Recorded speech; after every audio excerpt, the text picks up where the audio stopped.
एक चीज़ जो हमेशा मेरे साथ रही, वो ये थी कि मुझे पढ़ने-पढ़ाने में बड़ा मज़ा आता था। इसी बीच में यूपीएससी की तैयारी करने का भी जज़्बा सवार हुआ, क्योंकि मेरे बाकी दोस्त इस काम को कर रहे थे। जिस कोचिंग में मैं पढ़ने जाया करता था, उसी कोचिंग में मुझे पढ़ाने का मौका मिल गया। मैं क्लासेस लेता हूँ, यूपीएससी की क्लासेस होती हैं उसमें, आईएएस एस्पिरेंट्स बैठे होते हैं और ये लंबी तैयारी होती है। इस लंबी तैयारी के दौरान में कई बार होता है कि बच्चा खुश होता है, कई बार बहुत एलिटेड होता है, कई बार वो डिप्रेस्ड होता है, कई बार वो चिंता में होता है, कई बार असफलताएँ हाथ लगती हैं, कई बार सफलताएँ हाथ लगती हैं। साइंस का स्टूडेंट हूँ, साइंस का टीचर हूँ, तो मैं साइंटिफिक भाषा में ही बात करूँगा।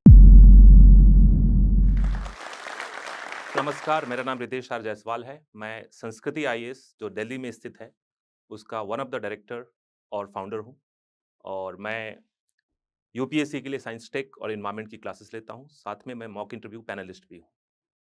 आज जोश टॉक पे मैं आप सबसे मिलने आया हूँ और बहुत सारी बातें करने आया हूँ अपने जीवन के बारे में, इस तैयारी के बारे में और यूपीएससी की जर्नी के बारे में।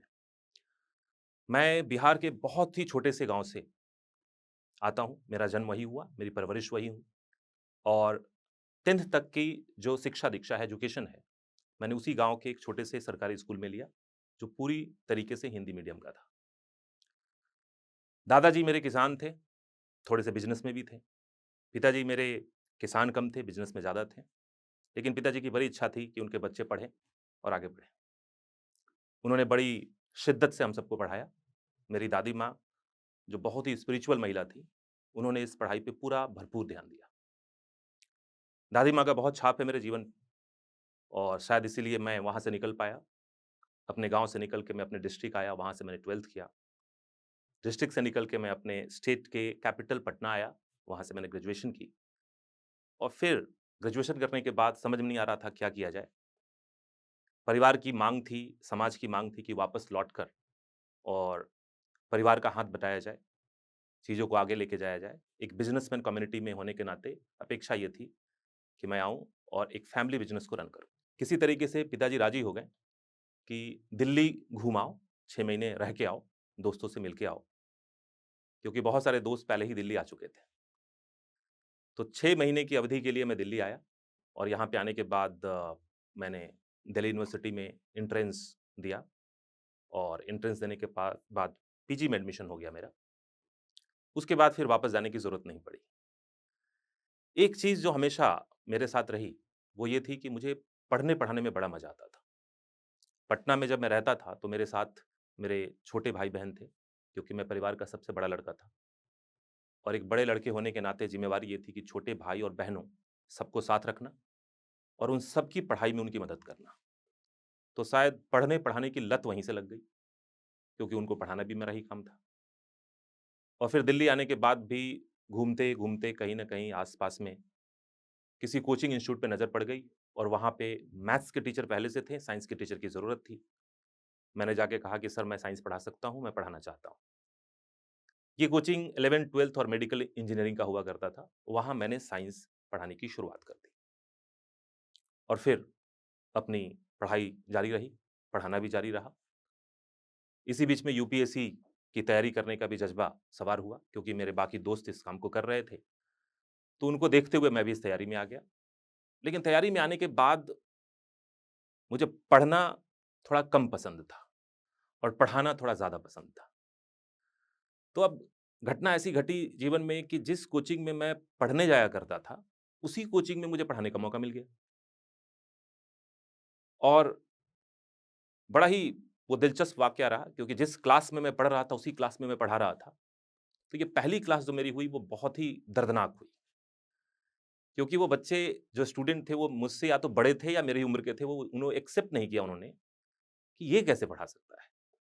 हालाँकि जो कोचिंग के डायरेक्टर थे, उनका कहना था कि नो तुमने ठीक पढ़ाया, लेकिन वही है कि उम्र और अनुभव का मामला जो था, उसको हमारे जो सहपाठी थे, जो इवेंचुअली मेरे स्टूडेंट भी थे, वो एक्सेप्ट नहीं कर पाए। ख़ैर, ये बात आई और गई, ख़त्म हो गई और ये सारी घटना जो है, ये लगभग 2003 और 4 के आस-पास की है। उसके बाद मैं पूरी तरीके से 11th-12th और मेडिकल इंजीनियरिंग की पढ़ाई में और पढ़ाने में शामिल हो गया। फिर 2006-7 के आस-पास मुझे एक और मौका मिला और उस मौके में ये था कि पहले यूपीएससी में 2 सब्जेक्ट हुआ करते थे, और प्रीलिम्स में भी सब्जेक्ट हुआ करता था और उसके लिए भी अलग से एक पढ़ाई करनी पड़ती थी। उसमें पढ़ाने का मौका मिला ज़ूलॉजी के लिए और एक भारत के बहुत ही प्रतिष्ठित आईएएस इंस्टीट्यूट के अंदर मुझे ट्रेनिंग कह सकते हैं, लेने का मौका मिला।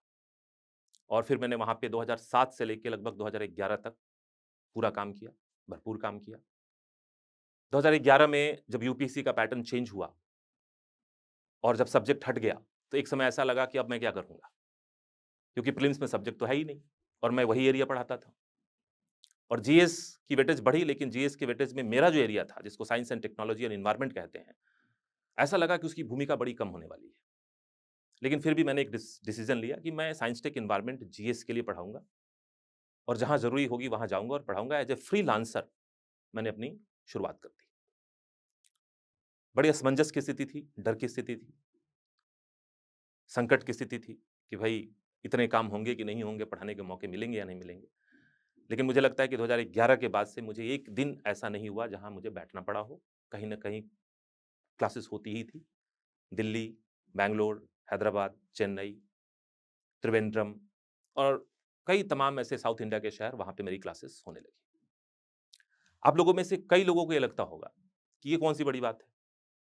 मतलब टीचर बनना ये कौन-सा एस्पायरेशन है?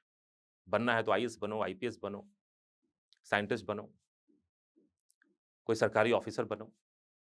लेकिन मैं आपको एक बात बताऊँ, एक स्मॉल टाउन, स्मॉल विलेज अ, बच्चा होने के नाते, स्टूडेंट होने के नाते, मैंने अपने जीवन में जो सबसे सफल लोगों को देखा था, वो हमारे गाँव में पढ़ाने वाले टीचर्स ही थे। जिनको देख के मैं बड़ा फ़ैसिनेटेड होता था, क्योंकि उस बचपन की उम्र में कभी किसी ऑफिसर से मिलने का मौका ही नहीं मिला। स्कूल में ज़्यादा था, वहाँ टीचर होते थे, उनको देखता था मैं और देख के उनकी लाइफ़ बड़ी अच्छी लगती थी कि क्या शान से आते हैं, पढ़ाते हैं, चले जाते हैं। फिर वहाँ पे स्थिति ये हुई कि जब मैं पटना आया, तो पटना में एक बायोलॉजी के टीचर थे, वो बायोलॉजी पढ़ाते थे और बड़े ही फ़ेमस टीचर थे। उनकी टीचिंग का आलम ये था कि उनके बैच में लगभग 150 बच्चे बैठते थे। उस समय 150 बच्चे का बैठना बहुत बड़ी बात मानी जाती थी और वो कॉलर माइक लगाते थे और माइक की तार जो थी, वो लटकी होती थी और वो घूम-घूम के बड़े से बोर्ड पे लिख-लिख के पढ़ाते थे। मैंने वहाँ एडमिशन सिर्फ़ इसलिए लिया कि मैं देखना चाहता था कि वो पढ़ाते कैसे हैं। मैं बायोलॉजी का अच्छा स्टूडेंट था, साइंस का बढ़िया स्टूडेंट था, मुझे शायद क्लास की इनपुट की आवश्यकता नहीं थी, लेकिन टीचर को देखने की ललक ऐसी थी कि मैंने वहाँ एडमिशन ले लिया और मैंने उनको देखा, देख के मैं अभिभूत था। पढ़ता कम था, देखता ज़्यादा था और अंदर-अंदर सोचता था मैं कि अगर सितारे ठीक रहें, अगर संघर्ष को सही दिशा मिली, तो फिर एक दिन ऐसा भी आएगा कि जब मैं भी अपने कॉलर में माइक लगाकर, जिसकी तार लटकती रहेगी और हमारे सामने 150-200 बच्चे बैठे होंगे, मैं भी पढ़ाऊँगा कभी। और ये सपना जो था, वो अंदर जज़्बे की तरह घर कर गया। शायद यही कारण था कि जब भी मैं अपने छोटे भाई-बहनों को पढ़ाता था, तो बहुत ही शिद्दत से पढ़ाता था कि समझा के ही मानूँगा, ऐसे नहीं छोड़ूँगा। पटना से दिल्ली आने के क्रम में एक मोड़ ऐसा आया कि जब मैं रेडी था, दिल्ली आना चाहता था। उसी बीच में परिवार में एक घटना घटी, मेरी एक कज़िन, एक मेरी बहन, वो छत से गिर गई और उसके सर पे काफ़ी गंभीर चोट आ गई। उसका इलाज पटना में चल रहा था, जिसके कारण मुझे भी वहाँ रुकना पड़ा। परिवार का मामला था, रुकना ज़रूरी था। उस दौर में मेरी कॉपी किताबें बंद थी, कार्टन्स पैक थे, कपड़े पैक थे, दिल्ली आने की पूरी तैयारी थी, लेकिन क्राइसिस थी फैमिली की, तो रुकना ज़रूरी था। इस दौर में वो जो 1 डेढ़ महीने का समय था, जहाँ पे मैं कुछ भी नहीं कर रहा था, जीवन की कोई दिशा नहीं समझ में आ रही थी। लग रहा था कि दिल्ली जाके देखेंगे कि करना क्या है। उस दौर में मैंने 1 डेढ़ महीने यही सपने देखे कि मैं दिल्ली जाऊँगा, तो कुछ ऐसा हो, जहाँ पे मुझे पढ़ाने का मौका मिले और दिल्ली जैसे बड़े शहर में जाकर मैं पढ़ाऊँ। यही सपने मैं डेली खाली समय में बैठ के देखा करता था। और फिर अगर वहाँ से वो जर्नी शुरू होती है, दिल्ली आता हूँ, ये सारी कहानियाँ जो मैंने आपको बताई और 2011-12 तक आते-आते स्थिति लगभग वैसी हो गई कि मैं भी अब कॉलर माइक लगाने लगा था। फ़र्क सिर्फ़ इतना था कि अब तार नहीं लटक रही थी, क्योंकि कॉर्डलेस का ज़माना आ चुका था और मेरे सामने भी 200 तो नहीं, लेकिन 400 साढ़े 400 बच्चे बैठे होते थे और मैं उनको किसी बड़े क्लासरूम में या बड़े ऑडिटोरियम में पढ़ाता था। मैं अपने जीवन की इस कहानी से सिर्फ़ इतना ही बताना चाहता हूँ कि सपने अगर देखोगे तो सच होंगे, क्योंकि मैंने सपने देखे, खुली आंखों से सपने देखे और वो सपने सच हुए। मैंने जितने सपने देखे उससे ज्यादा सच हुए। और उसी के साथ एक और बात मैं कहना चाहता हूं कि जो आप सपने देखते हैं वो सच हो जाते हैं ना, तो अब बस आप संतुष्ट रहते हैं, आप खुश रहते हैं, आपको इनर पीस, आंतरिक शांति मिलती है। अदरवाइज दुनिया तो अंधी दौड़ है, हर व्यक्ति दौड़ रहा है, हर व्यक्ति एक दूसरे को पछाड़ने की कोशिश कर रहा है, लेकिन लाइन कहीं खींचनी होती है। लेकिन फिर मैं एक और बात कहूंगा आपसे कि सपने छोटे मत देखो। कई लोगों को लगता है कि सर, मुझे कह देते हैं कई लोग, जो मेरे स्टूडेंट हैं, जो सिलेक्टेड हैं आईएएस आईपीएस से, वो लोग कह देते हैं इस बात को कि सर, आपने छोटे छोटे सपने देख लिए, आप टीचर बनना चाहते थे, बन गए, बहुत अच्छे टीचर बन गए, कुछ का मानना है कि बड़े टीचर बन गए, लेकिन कुछ और सोचते, कुछ और बड़ा सोचते तो और भी अच्छा हो जाता। तो भाई मेरी लिमिटेशन थी, मैंने दुनिया बहुत ज्यादा देखी नहीं थी, जितनी दुनिया देखी उसी में सपने देखे, उसी में सबसे बड़ा सपना हमने देख लिया। लेकिन आप सबसे मैं ये कहना चाहूंगा कि आप अपने सपने को एक बड़ा आयाम दीजिए, एक बड़ा डायमेंशन दीजिए। Think big, dream big and try to achieve it. जितना बड़ा सपना देखोगे, आई एम श्योर कि उसको अचीव भी उसी हिसाब से करोगे। अब कई लोगों को तो ये भी पता नहीं होता कि सपने देखने कैसे हैं। मैं क्लासेस लेता हूं, यूपीएससी की क्लासेस होती हैं, उसमें आईएएस एस्पिरेंट्स बैठे होते हैं और ये लंबी तैयारी होती है। इस लंबी तैयारी के दौरान में कई बार होता है कि बच्चा खुश होता है, कई बार बहुत एलिटेड होता है, कई बार वो डिप्रेस्ड होता है, कई बार वो चिंता में होता है, कई बार असफलताएं हाथ लगती हैं, कई बार सफलताएं हाथ लगती हैं। ये पूरी जर्नी अप्स एंड डाउन्स की है। उस समय मैं वही कहता हूं कि तुम सपने को शिद्दत से देखो, उसको महसूस करो। सपने ये मत देखो कि मुझे आईएएस बनना है, ये तो बड़ा सुपरफिशियल हो गया। उस सपने को उस लेवल तक लेके जाओ कि जब मैं आईएएस बनूंगा, जब मेरा आईएएस के फाइनल लिस्ट में, रिजल्ट में नाम आएगा, तो मेरे पिताजी के चेहरे पे क्या भाव होगा। सपने इसके देखो, सपने इस बात के देखो कि जब तुम्हारी पहली सैलरी आएगी, उस सैलरी से जब माँ के लिए साड़ी खरीदोगे और उस साड़ी को जब माँ को दोगे, तो माँ के चेहरे पे कैसा भाव आएगा। जब आपका सिलेक्शन होगा तो आपके भाई और बहन अपने दोस्तों को बताएंगे, तो उनके चेहरे पे कैसा भाव होगा। उस लेवल पे सपने को अगर देखेंगे तो कहीं ना कहीं दिल में वो जज्बा पैदा होगा कि इसको अचीव करना है। तो ये काम करना है तो करना है। यूपीएससी की जर्नी यही है, जीवन की जर्नी यही है। हर व्यक्ति जो आज सफल है, जिसने सफलता के एक आयाम क्रिएट किए हैं, एक झंडे गाड़ दिए हैं, उसने कभी न कभी शुरुआत एक छोटे से सपने से ही की थी। लेकिन एक सामान्य सपने और उनके सपने में एक बहुत महीन फ़र्क था कि उस सपने की जो शिद्दत थी, उसकी जो डिटेलिंग थी, उसकी जो गहराई थी, वो बहुत ज़्यादा थी। और मैं आपको साइंटिफिकली बताता हूँ, जब किसी चीज़ को आप बार-बार सोचते हो ना, जब बार-बार सोचते हो, तो आपका, मैं साइंस का स्टूडेंट हूँ, साइंस का टीचर हूँ, तो मैं साइंटिफिक भाषा में ही बात करूँगा। तो वो जो चीज़ें आप दोहराते हो दिमाग में ना, जो बोलते हो, किसी को बताते हो, जब सोचते हो, तो हमारे ब्रेन का एक पार्ट है, जिसको कहते हैं सेरेब्रम। उस सेरेब्रम के अंदर है ना? लेकिन जब बार-बार उसको रिपीट करते हो ना, तो वो चला जाता है सेरेबेलम में। साइकोलॉजी की भाषा में कहते हैं कॉन्शियस ब्रेन, सबकॉन्शियस ब्रेन। तो कॉन्शियस ब्रेन में आप सपने सोचते हो खुली आंखों से, और जब बार-बार उस चीज़ को सोचते हो, तो फाइनली वो जाता कहाँ है? वो जाता है सेरेबेलम में, जो सबकॉन्शियस ब्रेन है। और जब वहाँ चला जाता है ना, तो आपके बॉडी लैंग्वेज से, आपके जीवन में रिफ्लेक्ट होता है। अगर आपने कोई सपने को बहुत शिद्दत से देख लिया है ना, तो आपके जीवन में सुबह से शाम तक जो कुछ भी करोगे, उसमें उस सपने की रिफ्लेक्शन आएगी। आप वही काम करना चाहोगे। जैसे मैं अपनी बात बताऊँ, तो मैं दिल्ली में इस बात को सोच के आया था कि मैं पढ़ाऊँगा और मैं पढ़ा के ही रहूँगा। तो मैं कहीं भी निकल जाऊँ, जिस एरिया में मैं रहता था, कहीं भी निकल जाता था, तो मुझे कोचिंग के बोर्ड्स नज़र आते थे कि काश यहाँ मौका मिलेगा, काश वहाँ मौका मिलेगा। और ऐसे ही देखते-देखते एक बोर्ड नज़र आ गया। एक नया बोर्ड लग रहा था, और नया बोर्ड लग रहा था, मुझे लग गया कि ये तो नया बोर्ड लग रहा है, मतलब कोचिंग नई होगी, चलो यहीं बात करते हैं, और मौका भी वहीं मिल गया। अगर मेरे सपने उस लेवल पे नहीं होते, तो शायद उस बोर्ड को अनदेखा कर देता। वैसे ही अगर आप यूपीएससी के एस्पिरेंट हो और आपके सपने आईएएस बनने की है, आपका सपना ब्यूरोक्रेसी में जाने की है, तो आप भी यही काम करोगे। आप चलते-फिरते, आते-जाते क्या सोचोगे? यूपीएससी के बारे में।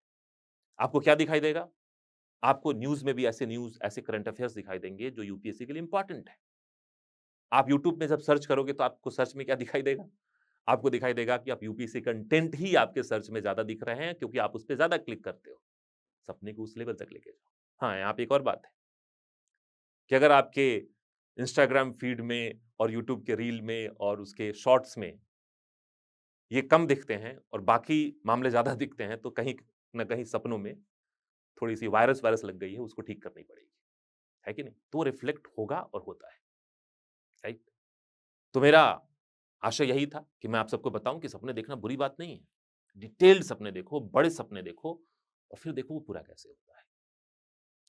यूपीएससी की जर्नी 3 चरणों में है, 3 स्टेप्स हैं, प्रीलिम्स, मेंस और इंटरव्यू। और इसको डिफाइन करना बड़ा आसान है। एक कैंडिडेट जो इसके बारे में जानता है, समझता है, उसके लिए कोई बहुत बड़ी बात नहीं है इसके बारे में समझना।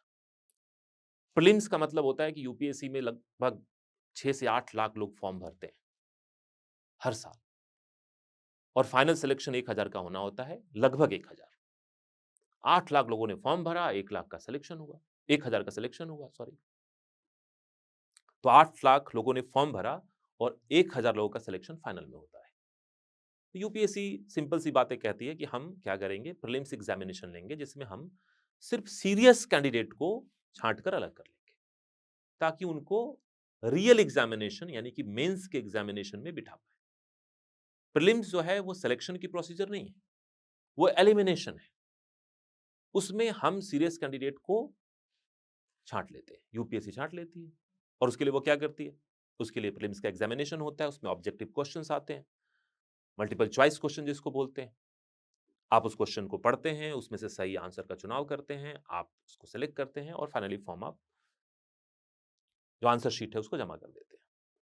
तो यूपीएससी ने ही क्वेश्चन लिखा, यूपीएससी ने ही आंसर दिया और फिर यूपीएससी ने इस बात को समझने की कोशिश की कि आपने जो तैयारी की है पिछले 1 डेढ़ साल में, क्या वो तैयारी या आप उस लायक हो कि आप मेंस की एग्जामिनेशन दे सको, आप यूपीएससी की मुख्य परीक्षा में शामिल हो सको।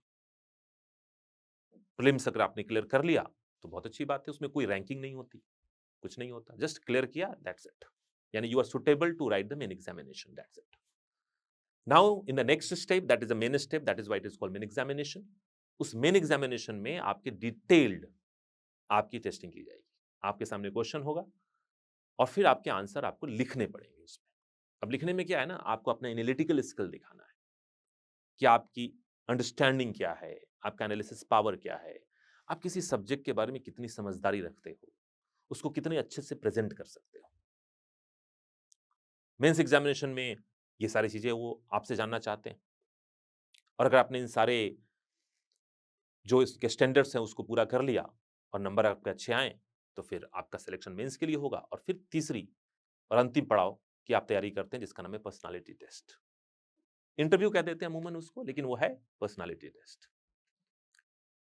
देखिए एक बात, पर्सनालिटी टेस्ट को लेकर मेरी अनुभव है क्योंकि मैं काफी 2007 से ही मॉक इंटरव्यू वगैरह करता रहा हूं और उस जमाने से करता रहा हूं जब यूट्यूब नहीं था, वीडियोग्राफी नहीं होती थी, तब भी ये चीजें चलती रहती थी। तो पर्सनालिटी टेस्ट को लेकर एक आम जो विद्यार्थी होता है, एक एस्पिरेंट होते हैं, उनकी बड़ी कंट्रोवर्शियल इमेज बना के रखते हैं कि क्या ये नॉलेज का टेस्ट है, क्या इसमें जानकारी पूछी जाएगी। नहीं, देखिए यूपीएससी कहता है पर्सनालिटी टेस्ट व्यक्तित्व परीक्षण, व्यक्तित्व का परीक्षण है। इसमें वो सिर्फ ये जानना चाहते हैं कि जिस कैंडिडेट को हमने अंतिम रूप से चयनित करना है, लास्टली सेलेक्ट करके सरकार के सिस्टम के अंदर डालना है, देश को चलाने के लिए उनको आगे लेके आना है, उनमें वो सारे गुण है या नहीं है जो उन्हें चाहिए। और इसके लिए वो आपके व्यक्तित्व का परीक्षण करते हैं। आपके अंदर जो आपका साइकोलॉजिकल ट्रेट्स हैं, पर्सनालिटी ट्रेट्स हैं, जो आपके इमोशनल ट्रेट्स है, डिसीजन मेकिंग एबिलिटी है, उसको जांचने और परखने की कोशिश करते हैं, राइट? इसमें कहीं भी ज्ञान की बात नहीं होती। That is not about knowledge, it is all about your personality trait, your inner fabrication. आपके अंदर की फैब्रिकेशन कैसी है, आपका अंदर का एलिमेंट कैसा है, राइट? क्योंकि प्रीलिम्स तो आपने दिया ना, उसमें तो उसने सेलेक्ट कर लिया कि आप सीरियस कैंडिडेट हो या नहीं हो, आप पढ़े लिखे हो या नहीं हो यूपीएससी के स्तर पे। आप पढ़े लिखे हो, प्रीलिम्स में टेस्ट करके आपको चुन लिया और मेंस में आपने आपके सारे नॉलेज की, आपके एनालिसिस की, इन सब की जाँच पड़ताल मेंस में कर ली। अब उनको करना क्या है? पर्सनैलिटी टेस्ट करनी है। एक पर्सनैलिटी टेस्ट यानी कि एक इंटरव्यू अमूमन 30 मिनट के आसपास चलता है। यानी कि anywhere between 20 to 30 minutes, sometime it goes 35 minutes also, 40 minutes also depending upon that how engaging it could be. उस 30 मिनट के संवाद में, कम्युनिकेशन में आपके सामने एक बोर्ड होता है, यूपीएससी का बोर्ड होता है और उसके सामने आप बैठते हैं और लगभग एक कम्युनिकेशन, एक संवाद की शुरुआत होती है। जहाँ पे वो आपसे कुछ सवाल पूछते हैं, आप उसका जवाब देते हैं। लेकिन इसका कतई मतलब ये नहीं है कि आपसे जो सवाल पूछते हैं, उसका वो सही जवाब चाहते हैं। नहीं। आप उनके लिए अननोन हो, वो आपके लिए अननोन है। और 2 अननोन पक्ष, 2 अनजान पक्ष अगर आपस में मिलें और एक-दूसरे के बारे में जानने की कोशिश करें, तो जानने का ज़रिया हो क्या सकता है? जानने का ज़रिया सिर्फ़ यही हो सकता है कि बातचीत की जाए, सवाल-जवाब किया जाए और उस सवाल-जवाब के दौरान हम उस दूसरे पक्ष के व्यक्तित्व के कुछ लक्षणों को जानने और परखने की कोशिश करेंगे। तो सवाल-जवाब एक ज़रिया है, उस व्यक्ति के अंदर झाँकने का। तैयारी बहुत कठिन है, ज़ाहिर-सी बात है मैं ये नहीं कहूँगा, मैं टीचर हूँ खुद, मैं कई जगह पे क्लासेस लेता हूँ दिल्ली समेत और साउथ इंडिया के कई शहरों में और मैं हर जगह यही कहता हूँ कि अगर आपने सपने देखे हैं, जो बहुत ही शानदार हैं, तो उसके लिए संघर्ष भी जो होगा वो इतना ही शानदार होगा। उसके लिए उतना ही काम करना पड़ेगा। तो तैयारी तो बहुत ही कठिन है, डगर बहुत कठिन है, लेकिन सफलता जब मिलेगी, तो सारी संघर्ष, सारे दुःख, सारे तकलीफ खत्म कर देगी। और सबसे बड़ी बात, ये जो यूपीएससी का सपना है ना, एक मिडल क्लास फैमिली के लिए, एक मध्यम वर्गीय परिवार के लिए, एक लोअर क्लास फैमिली के लिए, एक वंचित वर्ग के लिए ऐसा एक ऐसी प्लेटफ़ॉर्म है जहाँ से आप एक छलांग लगाते हैं और छलांग लगा के आप उस लेवल पर आके खड़े हो जाते हैं समाज में, जहाँ पे आपको सब कुछ मिलता है। एक सोशल रिकॉग्निशन मिलती है, सिक्योरिटी मिलती है, काम के लायक पैसे भी मिलते हैं और फिर आप समाज के एक प्रतिष्ठित व्यक्ति के रूप में शामिल होते हैं और अपने परिवार ही नहीं, बल्कि अपने गाँव, अपने शहर, अपने जिले का नाम तक रोशन कर देते हैं, वहाँ भी एक पॉजिटिविटी लेके आते हैं। मैं ऐसे कई स्टूडेंट को जानता हूँ जो अपने क्षेत्र से बिहार से हैं और कई अन्य शहरों से हैं, जो एक बार वहाँ एक रिज़ल्ट लेके आए और उनके पीछे-पीछे देखते-देखते पूरा का पूरा गाँव और शहर के अंदर अब हर साल 1-2 रिज़ल्ट आते हैं क्योंकि वो सब मोटिवेटेड हैं आपके अपने सफलता से। बस मेरी ये गुज़ारिश होती है हर एक सफल कैंडिडेट से, जो मैं आपसे भी करूँगा क्योंकि आप भी कभी न कभी सफल होंगे, कि जब आप सफल हो जाओ, तो आप सफलता के मूल मंत्र को बिल्कुल ईमानदारी से साझा करो। लोगों को मोटिवेट करो, कम से कम कुछ नहीं तो अपने क्षेत्र में जो आपके आस-पास के लोग हैं, उसको मोटिवेट करो और बताओ कि एक साधारण व्यक्ति भी एक बड़े सपने को देखकर और सही तरीके से मेहनत करके इसको प्राप्त कर सकता है। इसको एक लेवल तक लेके जा सकता है कि नहीं? तो इसी बात पे मुझे एक युवा कवि है, उनकी कुछ लाइनें याद आ रही हैं कि सूरज जैसा बनना है तो सूरज जितना तपना होगा, नदियों सा आदर पाना है तो पर्वत छोड़ निकलना होगा। हम आदम के बेटे हैं, क्यों सोचे राह सरल होगा, माना कि वक़्त लगेगा, लेकिन संघर्ष सफल होगा। हर संकट का हल होगा, आज नहीं तो कल।